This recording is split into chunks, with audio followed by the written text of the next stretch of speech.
James chapter number 1. Praise ye the Lord. Amen. We are concluding tonight, amen, contending for breakthrough. This topic, amen, tonight. And so I pray that your hearts have been blessed, those who have been faithful, hallelujah, over the months and weeks that we have dug deep. We have studied, amen, different breakthroughs, how it comes, we is awarded to. Amen. Tonight we come to the last of it tonight. Hallelujah. And so tonight our main text comes from the book of Jude, chapter number 1, verse number 3.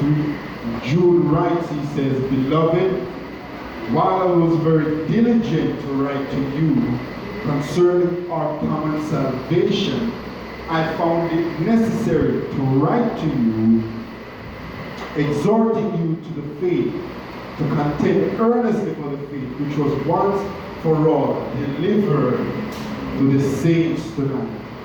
And so we are looking at, we want breakthrough, but Jude says we should contend for the faith. Why the faith? Why did we say we are to contend for the faith? Huh? What does a faith have to do with breakthrough?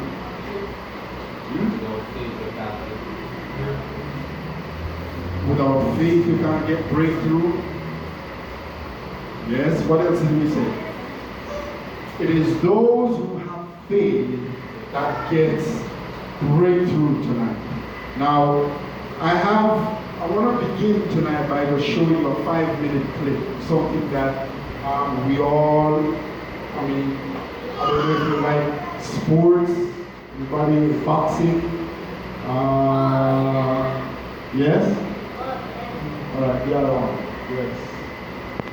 That's that one at the top, yes. I want you to just watch this. Just look at it. Just a little clip. Enlarge the screen.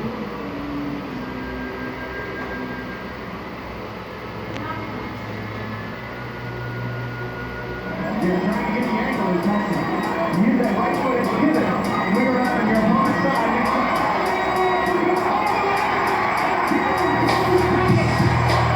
Take a step back and then again, step on around. You really never have to worry about the fucking brain. Here we go now. To the stand.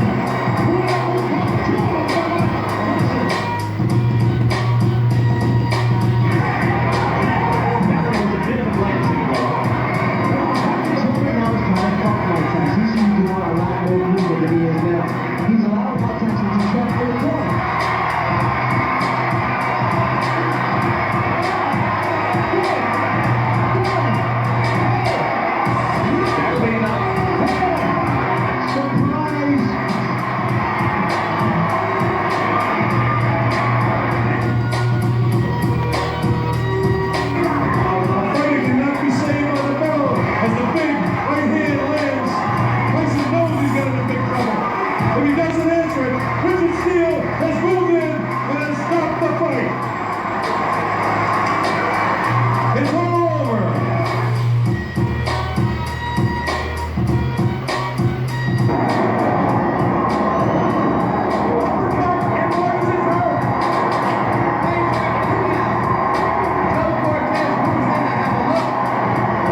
Now, what do you get from something like this? What are they fighting for? What do you mean they're fighting for? Money. Respect, fame, respect, reputation, prize, the belt, yes, record, whatever. Right? All of these, yes, it's all in the mix tonight. But most importantly, every fighter is fighting to gain, in a sense. They're gaining, right? But automatically, they are also fighting to defend. Defend or maintain their title. They're fighting to defend their good track record. They're fighting to defend their position, their stance. But what I want you to really view tonight is that life is something close to something like boxing. We are in the ring, we are contending tonight.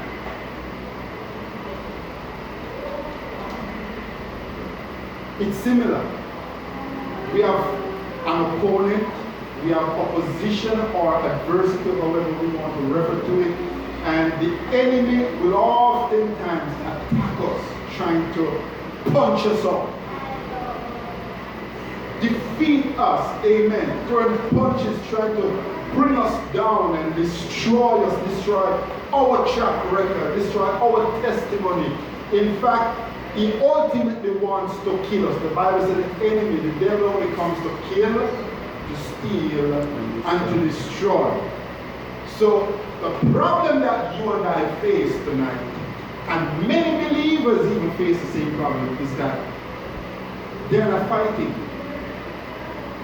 Many believers, they're not fighting, amen, to gain the advantage or even to defend what they already have. Many are just giving up.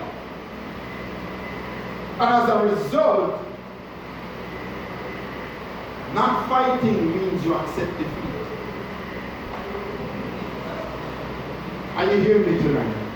So when we talk about contending, we're actually talking about going up against adversity or an enemy or an opponent. So as a believer, we are called to fight the good fight of faith, right? So fighting for the faith means we're defending what we believe, which is the doctrine or the foundation of our doctrine of Jesus Christ tonight.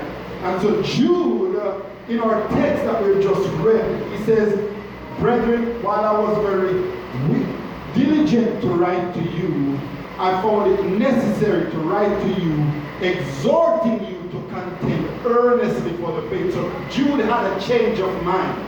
He wanted to speak about our salvation, but he said, I found it necessary to write to you to contend earnestly for the faith. What do you believe led him or caused this change of mind? Why this change of mind? He says, brethren, look at Jude 1 and verse 2. Beloved, while I was very diligent to write to you concerning our common salvation, I found it necessary to write to you, exhorting you to contend earnestly for the faith. So what resulted in this change of mind tonight?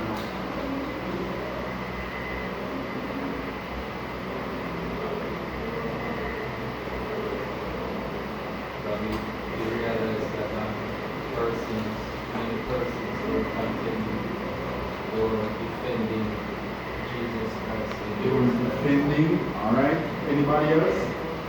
What led to this change of mind?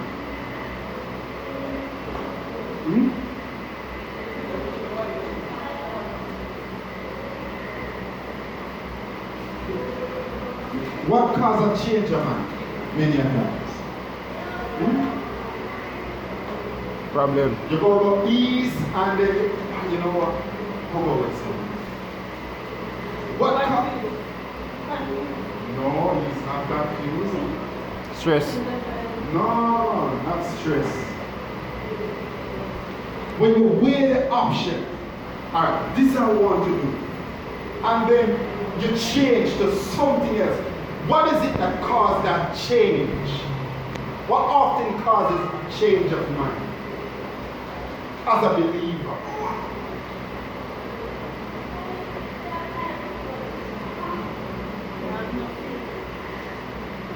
It's not a lack of faith. In a general way, when circumstances change, then you have to reconsider your position. When Yeah, circumstances that's change. you just change your mind because you're going one direction and then maybe you're going to find out and say something changed. For that way to So reconsider. reconsider. Alright, so what would often lead to that reconsideration? What works with the mindset? Huh? As a believer, we walk by faith and not by Sight. sight. So we are led by what? Our who? Led by Spirit. who? The Spirit. The Holy Spirit. So many a times it is the Holy Spirit. Remember, Jude is writing to an audience of believers, right? And he is writing, and they actually, the Bible says, all scripture are given by inspiration of God. So he's led by the Spirit of God. Amen. Not to deal with the salvation issue that he wanted to write about, but to compel people, to challenge them to contend earnestly for the faith. And so if the Holy Spirit then has led him to look in an area or to challenge people in a certain area, wouldn't this mean that this is a cause for concern? Amen. Huh? Amen. Wouldn't you believe that this is probably going to be an issue, or it is currently an issue if it's not already one? But if the Holy Spirit led you to deal with a certain matter, a certain course, then it's a cause for concern. Right? So that concern has to do with the foundation, the doctrine of what we believe, the faith. So the fact that we are contending for the faith suggests that there must be an opposing force. If you have to contend, if you're contending, it means you're vying, you're in a contest. So there must be opposition or adversity tonight, right?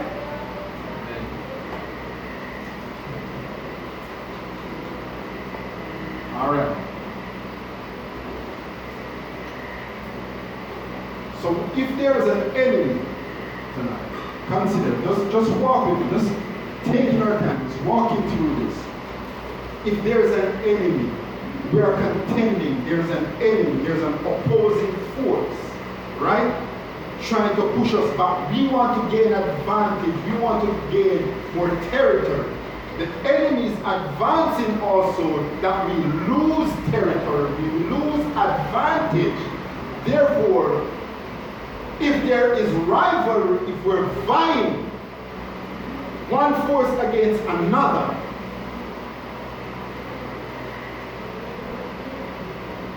let me just put it in real life. How does the enemy fight us? In what ways or means does he fight us?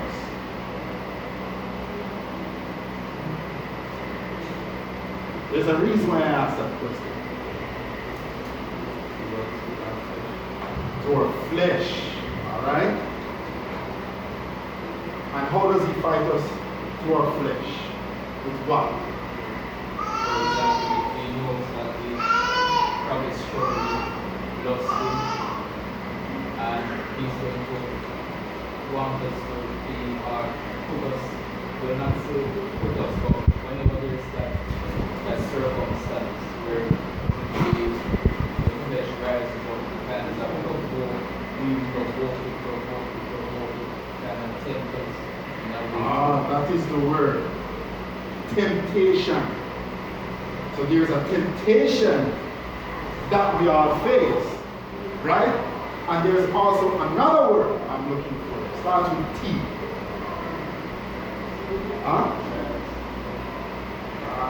Trials can be used, but it's a small word. Small word. Tests. There are tests and there are temptations.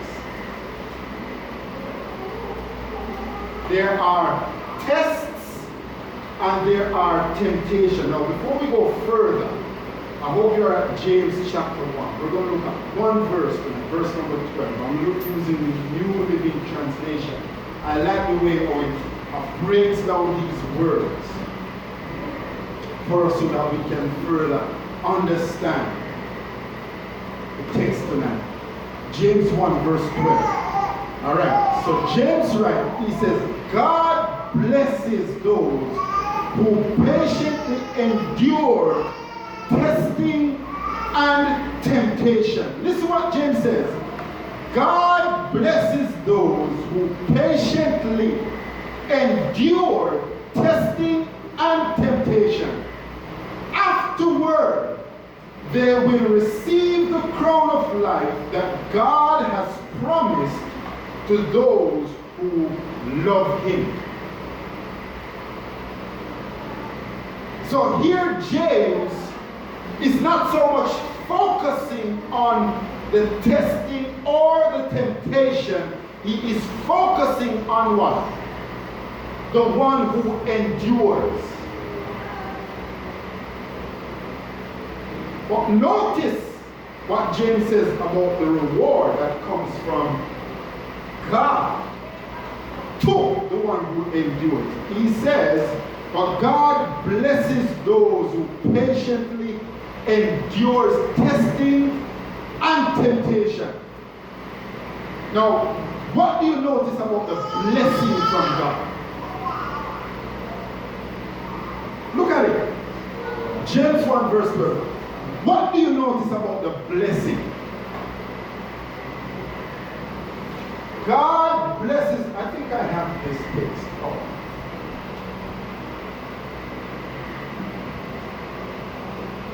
My goodness.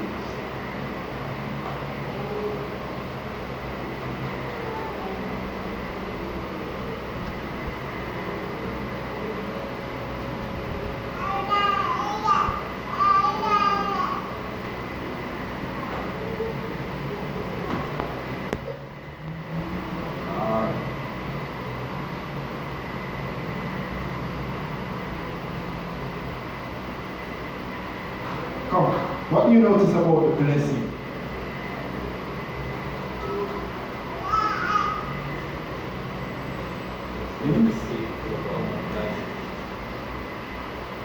What? You receive the crown of life.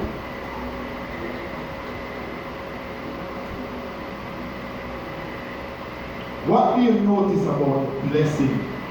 God blesses those who patiently endure testing and temptation. Afterward, they will receive the crown of life that God has promised to those who love Him. What do you notice about the blessing?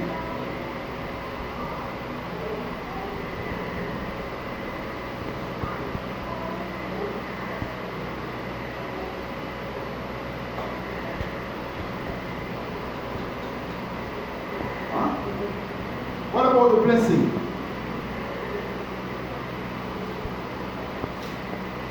Huh? In other words, They receive eternal life, alright? And what else do you notice?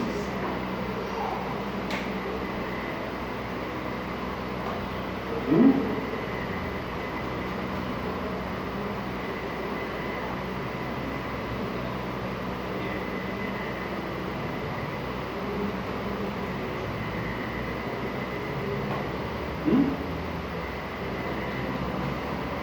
Anybody wants to try? The blessing what? How many ways does the blessing come? How many ways? 10? 20? Huh? One way? Alright. Anybody else?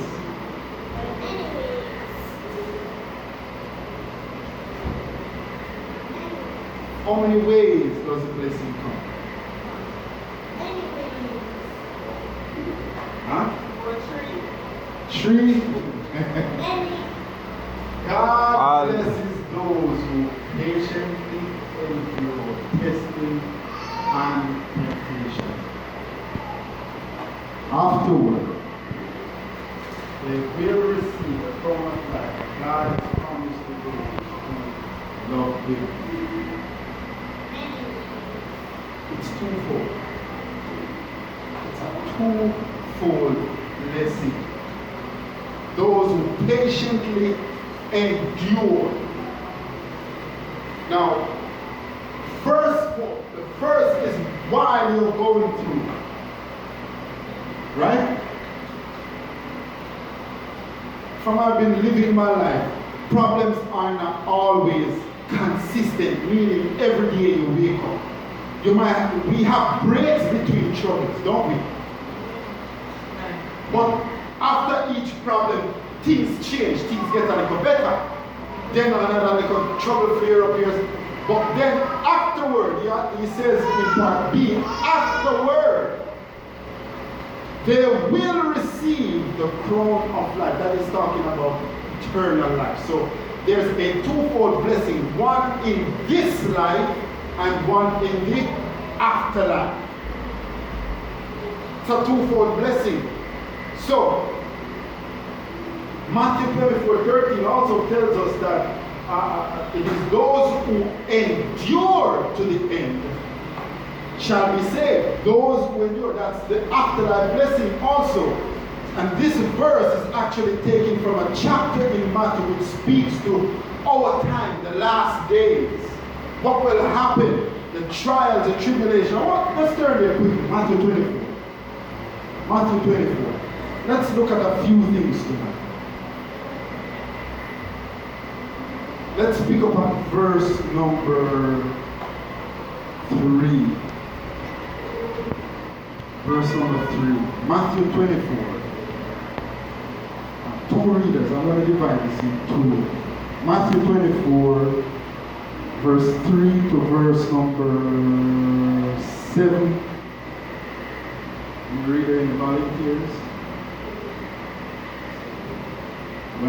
3 to 7. Michaela, you know you're my reader already. Alright. So you're going to pick up from verse number 8 to 13. Alright? Matthew chapter 24, verse 8 to 13. Alright, soon as you're ready. He says, as he sat on the Mount of Olives, the disciples came to him privately and said, tell us, when will these things be, and what will be the sign of your coming and of the end of the age? And Jesus answered them, see that no one leads you astray, for many will come in my name, saying, I am the Christ, and they will lead many astray. And you will hear of wars, of rumors of wars. See that you are not alarmed, for this must take place, but the end is not yet. Alright? For the nation will rise against nation, and the kingdom against kingdom, and there will be famines and earthquakes in various places. Alright. So Jesus is actually disclosing what will happen before his return. And he is sharing with his disciples things that will happen on the earth in the last days, things leading up to his return. And he says that you will hear of wars, rumors of wars, right? There will be many claiming I am the Messiah, and they will deceive many, right? These are things that will happen, right? And he says, But don't panic. Yes, these things must take place, but the end won't follow immediately. Because nation will go to war against nation, kingdom against kingdom, and there will be famines. Look at these words. There will be famines. You know what is a famine? Huh? Where drought is, what water can't find, so everything starts dying. Animal, crops, the land, so no vegetation, so people can't find no food. There is a famine in the land. Not only famine, but there will also be earthquakes. I was doing a bit of looking through, and between the year 2010 up till now, compared to the last 100 years, I mean, it's almost 3 times the amount in these last 10 years than what it was back 100 years ago. Right? So there are earthquakes in many parts of the world, but all this is only the first of the birth pains. Now, Trisha, I mean, ladies will know what birth pains are like. They come regularly and they come with more intensity. The pain gets more intense. So as you can see, all the things that are coming to pass upon the earth, the one is getting worse than the one before. You follow me? So remember back in 2001, the World Trade Center crashed and people stopped traveling and flying, and the world kind of a little, you know, countries start to suffer because American, you know, they support everything. And then back in 2008, 2009, the financial meltdown, right? All the world felt it. England, America, especially the Asian countries, got hit hard, bank nearly closed down, they have to get bailout, and all of these things, right? And then come now, 2010 coming up, you have Ebola, you have much earthquake in Haiti and all of these things. These things just happen one after the other. And now you, after Ebola, you got what was this thing that you got bullet of pain when you catch it? Chikungunya, man. Oh, how could we forget chikungunya? Chick-V, man. Huh? And there was this swine flu and hog, all kinds of madness. Now it comes down to corona. So each one is getting worse than the one before. So the next one to expect more people to die, expect more people to be affected, expect more lives to be disrupted. And so as we continue to progress closer to the end, all these things are going to shape how people live and how people relate to God. Right?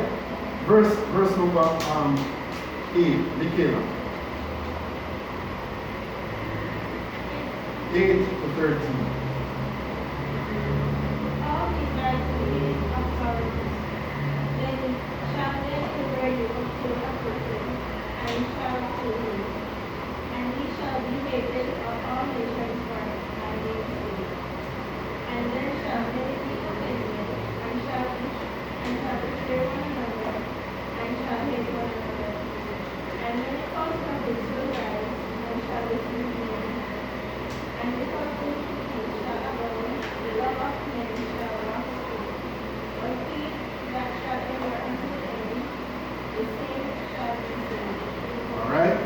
So Jesus said it is coming to the point where just because you're a believer, you will be persecuted, some will be put to death because of Jesus Christ.